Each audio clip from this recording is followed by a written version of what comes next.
За сайн байцгаана уу та бүхэнд энэ өглөөний мэндийг хүргэе. За энэ Европын зүрхний албаноос гаргасан хавлын дээрх тахикард эмчилгээний удирдамжийг товч танилцуулахаар ингээд гуруула ажилласан байгаамаа. Энэ удирдамжийг шинчлэх энэ ажлын хэсэгт оролцсон хүмүүсийн нэр нь. За хавлын дээрх тахикардын бол ерөнхийдөө 1000 хүнд 225 хүн тохиолддог тархацтай байдаг юм байна. 100,000 хүн жилд 35 хүн тохиолддог. Тэгээд ерөнхийдөө 16 жилийн өмнө анх гарч ирсэн 2003 оны удирдамжаас хойш бол эмчилэх ухааны технологи нэлээд хөгжсөн учраас энэ удирдамжийг өөрчлөх шаардлагатай болсон гэсэн тайлбар өгч ирсэн. Энэ тоо хичнээн бага харагдаж байгаа ч гэсэндээ яг ингээд абсолют тоон дээр хаваад үзэх юм бол жишээ нь Европт гэхэд 1.5 одоо сая хүн хавлын дээрх тахикардитэй онцлогддог юм байна жилд. Тэгэхээр энд бол эмчилгээ заашгүй шаардлагатай гэдэг нь ойлгомжтой. За ингээд эмчилгээнүүдийг нь аваад үзэхэд ерөөсөө нөгөө аблац эмчилгээний үр дүн хамаагүй өндөр гарсан. Тэгээд нөгөө хүндрэл нь бага байдаг учраас катетер аблацыг ерөнхийдөө бүх төрлийн хавлын дээрх тахикардынд яаж юм л та удирдамж дээр зааж өгч байна.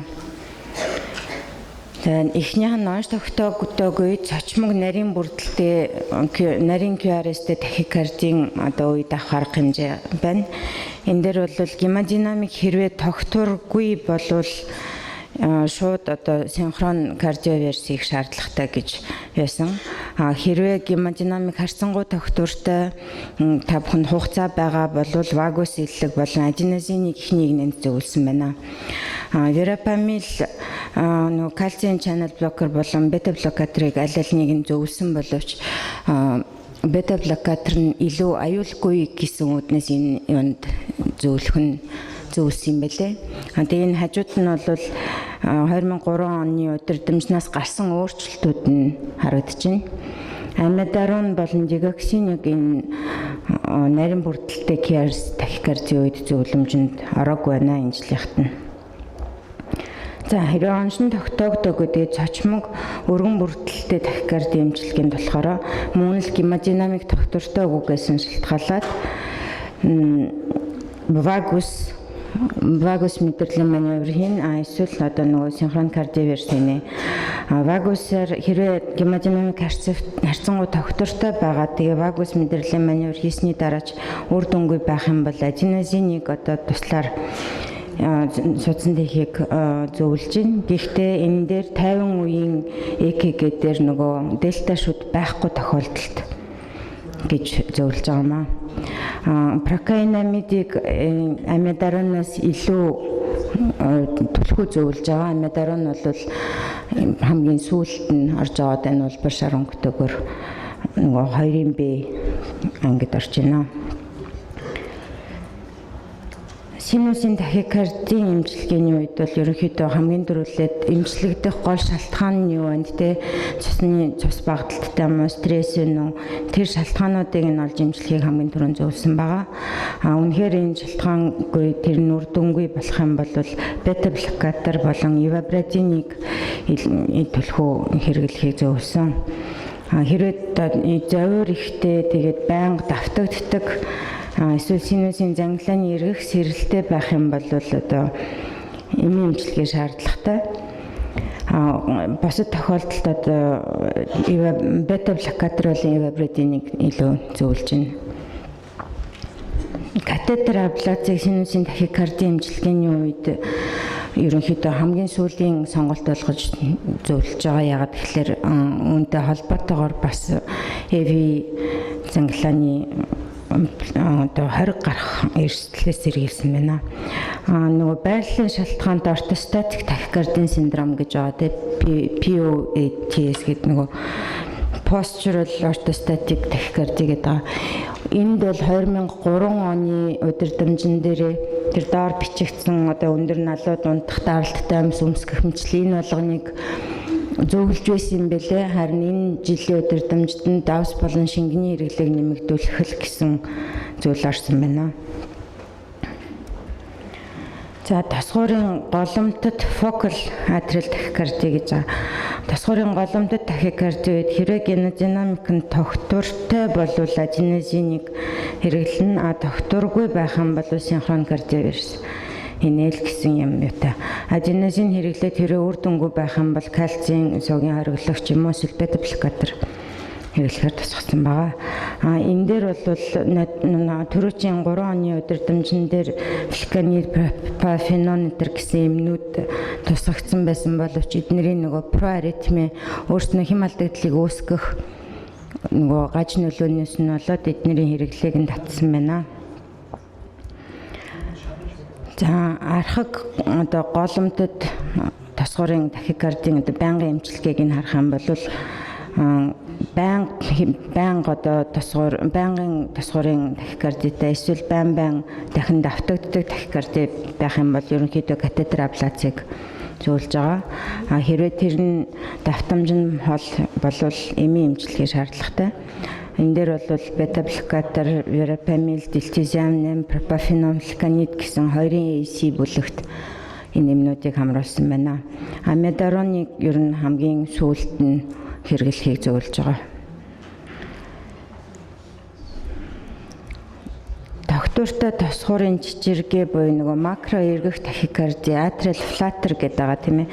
Энэ дээр хэрэг гемодинамик нь тогтворгүй байх юм бол мөн л ялгаагүй синхрон кардиоверсийг хэрэг гемодинамик харьцангуй тогтвортой байх юм бол хэм хянах стратеги жоохон ажиглах байдалтай. Ерөнхийдөө энэ ажиглалтанд үр дүнгүй мөн л давтагдаад байх юм бол бета блокатор хамгийн түрүүнд байхаар байгаа.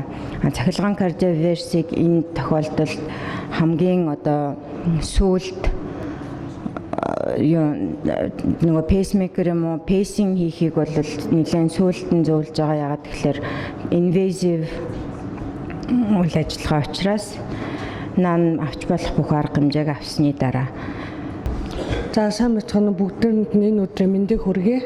Тэгээд ер нь бол яг тогтсон энэ анагаахын хэллэгийг өөрийн хэлээр хөрвүүлэх нь бас нэлээд төвөгтэй, бэрхшээлтэй ийм ажил байлаа. Тэгээд алдаа эндэгдэл гаргасан баг. Эхлээд уучлал хүсчээ. Тэгээд дараагийн хүмүүс техникийн дараагийн хүмүүсийн шалгаад энэ алдаа засагдаад та нарт алдаагүй сайхан гайд очих баха. За тосгуурын жижиргээ буюу макро эргэх тосгуурын тахикарди үеийн байнгын эмчилгээ. За энд нь болохоор тосгуурын жижиргээ макро эргэх тосгуурын тахикарди үеийн үед шинж тэмдгийн ба давтагдсан за энэ хэрвээ байх юм бол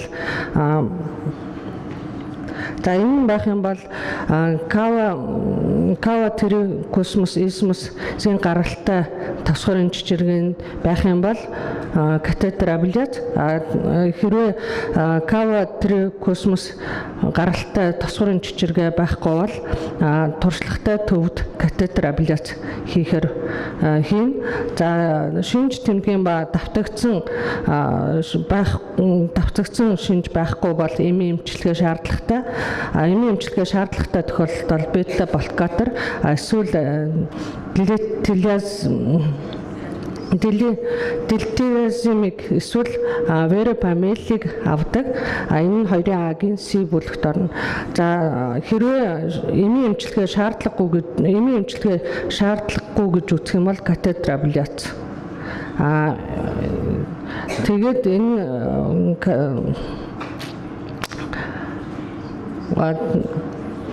бета блокатор эсвэл дилтизим верапамил эднүсийг хэрэглээд амидрон хэрэглээд үр дүнгүй байх юм бол мөн үнэлээд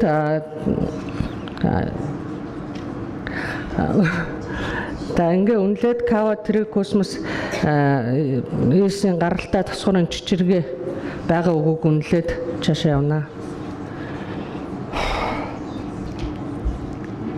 За аавын занглааны эргэх тахикардийн яралт үеийн эмчилгээ. За аавын занглааны эргэх тахикардийн үед үйлчлүүлэгч эмнэлгээс гадуур байгаа тохиолдолд бол тэнүүл мэдрэлийн илэрлийн эмнэлэгт байгаа тохиолдолд бол гемодинамикийг ажиглаад гемодинамик нь докторгүй байх юм бол синхрон кардиовирус, гемодинамик нь доктортой байх юм бол тэнүүл мэдрэлийн илэрлэг хийн. За тэнүүл мэдрэлийн илэргээр засрахгүй бол аденозин судсаар, за энүүгээр засрахгүй байх юм бол верапамил юм уу эсвэл diltiazem, за мөн бета блокатор судсаар хийгээд, за энэ нь үр дүнгүй байх юм бол синхронын кардиовирус хийнэ.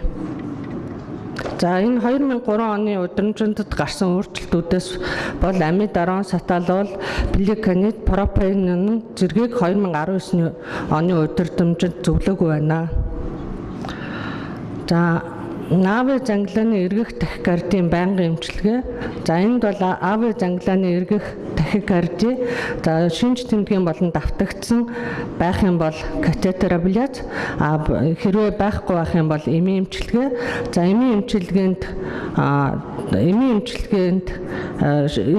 шаардлагагүй бол катетер абляц, эмийн эмчилгээ шаардлагатай бол эмийн эмчилгээ шаардлагатай байх юм бол diltiazem эсвэл verapamil, за эсвэл бета блокатор. За нэг бол diltiazem дээр бета блокаторыг хамт авнаа. За ингээд үр дүнгүй байх юм бол катетер абляц хийн. За 2003 оны удирдамжинд гарсан өөрчлөлтөөс verapamil, diltiazem хоёрыг нэгдүгээр бүлэгт авдаг байсан бол энэ удаад 2А бүлэгт, бета блокаторыг мөн нэгдүгээр үед авдаг байсан бол 2Ад авдаг болсон байна. За амидарон, саталол, плеканид, пропионин болон халаасны эмэнд хандахыг 2019 оны удирдамжинд зөвлөөгүй байна. За аавын эргэх тахикардийн яралт эмчилгээ. Аавын үйлчлүүлэгч хэрвээ эмнэлгээс гадуур байх юм бол тэнэгч мэдрэлийн илэлэг, за эмнэлэгт байх юм бол гемодинамикийг ажиглаад хэрвээ докторгүй байх юм бол синхрон кардиовирус, докторгүй байх юм бол тэнэгч мэдрэлийн илэлэг хийн. За ингээд сайн харагддаг.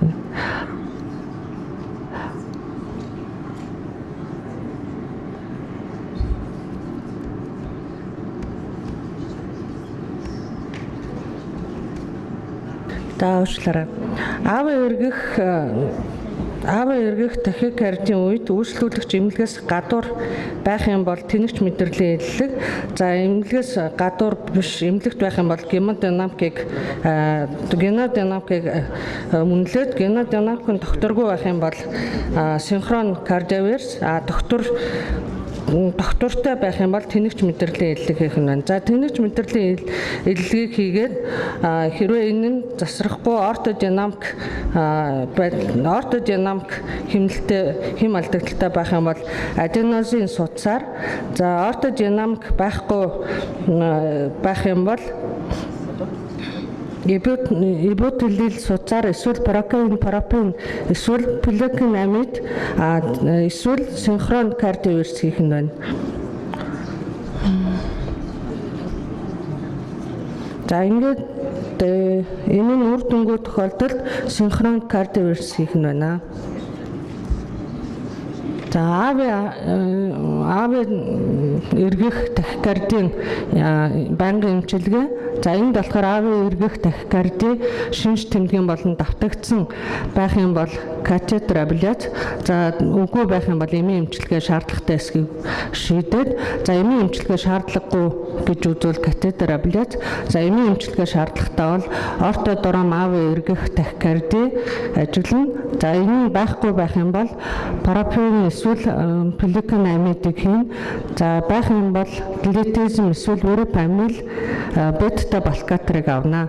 За эдгээр нь үр дүнгүй байгаа тохиолдолд катетер абляц хийх нь байна.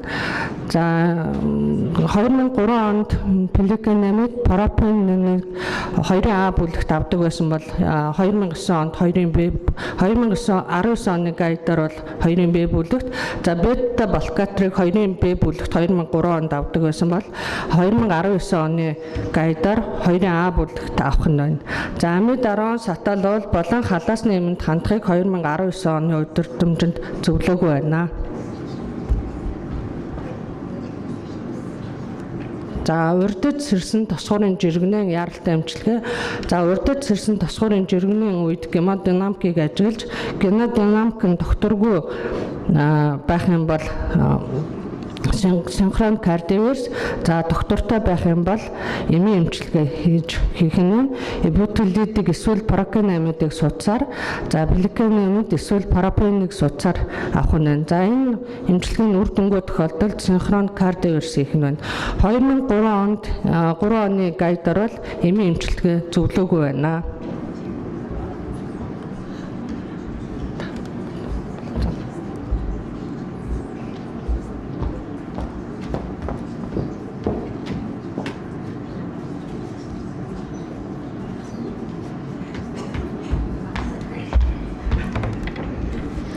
Сайн байцгаана уу, та бүхэнд энэ өдрийн мэндийг хүргэе.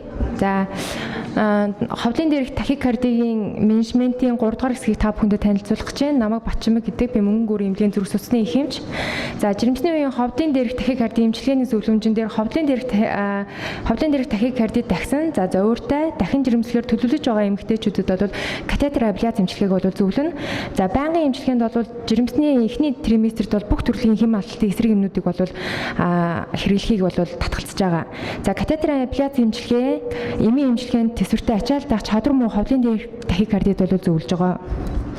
За тахикардийн шалгаан зүрхний булчингийн эмгэгтэй, за зүрхний дутагдалд орсон эсвэл орох магадлалтай өвчтөний эмчилгээний зөвлөмжөн дээр өвчтөнд 100 ховлын цацалтын хувь буурч зүрхний цохилт ихсэн энэ 1100-аас дээш бол тахикардийн шалгаан зүрхний булчингийн эмгэгийг бол бодохыг зөвлөж байгаа. За 24 цагийн зүрхний цахилгаан бичлэгээр субклиник болон завсарлагаатай зүрхний хэм алдагдлыг таниж тахикардийн шалгаанд бол зүрхний булчингийн эмгэгийг бол онцлно.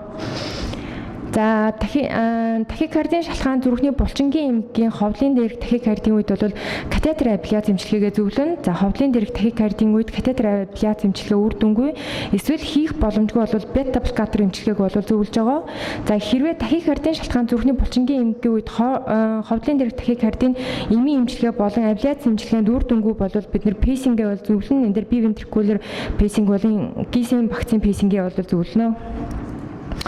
За ерөнхийдөө энэ өдөртөмжнээс гарсан чухал энэ мессежүүдийг та бүхэндээ бол танилцуулъя. Оншин тодроогүй нарийн бүрдэл тахикардийн яаралтай менежментэд бол өвчтөн гемодинамик төртэй ахын бол бид нар 12 холболтой зүрхний цахилгаан бичлэгээ бол зөвлөнө. За вагус илгийг бол хэвтэй байрлалд 2 хөлийг бол өргөж хийвэл илүү гэсэн зөвлөсөн байгаа.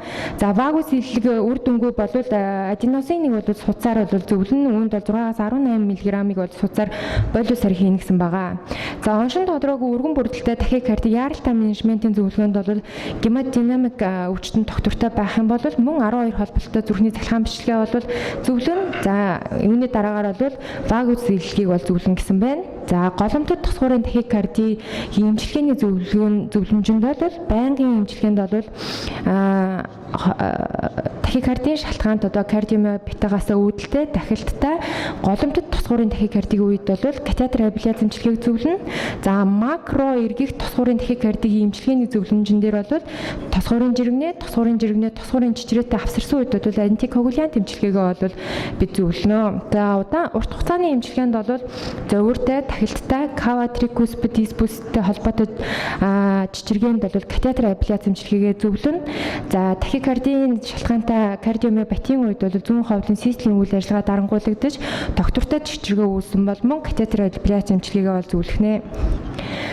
За тосгор ховлын занглааны эргэх тахикардийн менежментийн зөвлөмжөн дээр бол удаан хугацааны эмчилгээнд дээр бол за тосгор ховлын занглааны эргэх тахикардийн дахилттай өвчтөн маань зовиртой ахын бол мөн катетер абляц эмчилгээгээ зөвлөнө. За тосгор ховдлын эргэх тахикардигийн одоо ил болон далд эмгэг замтай нэмэлт замтай энэ эмчилгээний зөвлөмжөн дээр бол өвчтөн маань зовиуртай дахилттай байх юм бол эмгэг зам дээр мөн абляц эмчилгээг бол хийн гэсэн байна. За урдд сэрсэн тосгорын жиргэнийг яаралтай эмчилгээний зөвлөмжөн дээр өвчтөн маань гемодинамикын доктортой байх юм бол одоо урдд сэрсэн тосгорын жиргэнээ эмийн эмчилгээнд хянагдахгүй өөрчлөгдөхгүй бол кардиоверсийг бол зөвлөнө. За урдд сэрсэн хэм алдагдaltaй өвчтний менежментийн зөвлөмжөн дээр бол зовиургүй урдд сэрсэн хэм алдалтай өндөр эрсдэлтэй мэрэгжилтэй хоббитой хөнгөн атлеттайгаар хичээлдэг тамирчдад бол изопреналиныг хэрэглэж электрофизиологийн шинжилгээг хийж бол эрсдлийг үнэлнэ гэсэн байгаа. За шинж тэмдэггүй өвчтөнд болохоор изопреналинтэй электрофизиологийн шинжилгээг хийхэд электрофизиологийн шинжилгээний дараах үзүүлэлтүүд бол гарснаар за бид нар бол мөн катетер абляц эмчилгээг хийнэ гэсэн байгаа. За жирэмсний үеийн ховдлын дээрх тахикардийн одоо эмчилгээний зөвлөмжөн дээр бол зовиуртай, тахилттай, тосгорын дээрх ховдлын тахикардийн эмгэгтэй жирэмслэгээр төлөвлөж байгаа бол мөн катетер абляц эмчилгээгээ зөвлөнө. За байнгын эмчилгээнд бол эхний триместрт бол бүх төрлийн хэм алдагдлын эмийг бол хэрэглэхгүй байхыг зөвлөж байгаа. За тахикардийн шалтгаанд кардиомиопатийн үед зүрхний дутагдал бий болсон эсвэл зүрхний дутагдалд орж байгааг сэжилж байгаа бол тосгорын дээрх тахикардитай өвчтний эмчилгээний зөвлөмж. За зөвлөмжөнд бол мөн одоо энэ катетер абляц эмчилгээг бол зөвлөж байгаа.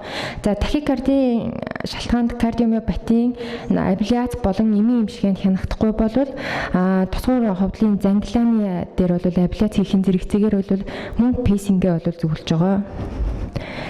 За бидний одоо энэ өдөр дамжаас зайлшгүй анхаарах зүйлс бас байгаа. За энэ дээр бол оншин тодорхойгүй өргөн бүрдэл тахикарди яаралтай менежмент дээр бол бид бол верапамилыг бол зөвлөхгүй. За макро эргэх тахикардийн эмчилгээний зөвлөмжөн дээр яаралтай эмчилгээнд бол синусийн хэмнэлтэй болгоход фликанид болон пропофеноныг бол мөн зөвлөхгүй. За тосгор ховдлын эргэх тахикардийн ил болон далд эмгэг замтай эмчилгээний зөвлөмжөн дээр байнгын зөвлөмжөн дээр бол дигоксин, бета-блокатор, дилтиазин, верапамил, амидрон нэг бол урдж сэрсэн тосгорын жиргэнэтэй өвчтөнд бол хэрэглэхэд аюултай учир эмчилгээнд бол бид авахгүй байх нь байна. За урдд сэрсэн тосгорын жиргэнийг яаралтай эмчилгээнд бол гемодинамик доктортой өвчтөнд бол мөн амидроныг бид нар зөвлөхгүй байх нэ. За зүрхний төрлийн гажгийн үеийн ховлын дээрх тахикардийн эмчилгээний зөвлөмжөн дээр байнгын эмчилгээнд дээр бол саталолон эхний игнэний хэм алдагдлын эмээр бол зөвлөхгүй. Учир нь саталолон нь бол нас барах эрсдлийг бол нэмэгдүүлдэг юм байна. За хүнд хэлбэрийн фиброзтой ховлын үйл ажиллагааны алдагдaltaй өвчтөнд бол фликанид болон пропофеноныг эхний игнэний хэм алдагдлын эсрэг эмээр бол зөвлөхгүй юм байна.